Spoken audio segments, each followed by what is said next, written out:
course, a lot of people in the metro were thinking, what exactly is happening on Saturday night? The sirens were blaring across the metro, and Johnny-Ann Thompson back in the studio with more on that piece of this. Johnny-Ann. Yeah, exactly, Mike. And after you were saying those storms ripped through the Kansas City area Saturday, many people have been talking about the tornado sirens that they heard near the plaza. Come on over here with me. For example, here on our Facebook page, Allison wrote, can anyone tell me why sirens were going off in Waldo when Gary Lezak was saying it was okay? Or we're hearing tornado sirens in North Lee Summit. What's going on there? So we went to the KCMO Emergency Management Center today to find out what the procedures are for when and how to use those alarms. Cell phone video captured the sound Saturday night on the Country Club Plaza.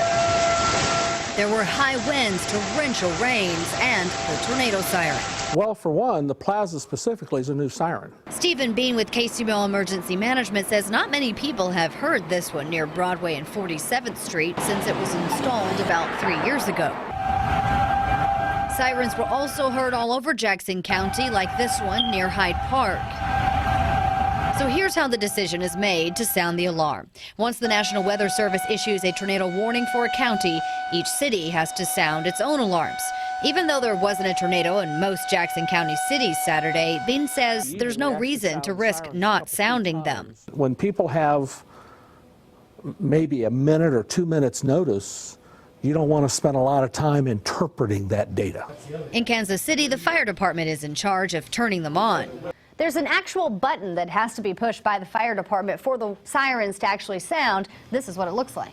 Bean also says the sirens are meant for people outdoors. He says to always have a weather radio with you inside your home. And he cautions just because the tornado sirens go off doesn't mean the storm is over. In Kansas City, Missouri, our sirens sound for 10 minutes for a warning, and then they shut off. Silence does not mean it is all clear. All right, and many people also got alerts on their phones in Jackson County about the weather, maybe some flooding or something like that. Those are pushed out by the National Weather Service to any phone using cell phone towers in a dangerous area.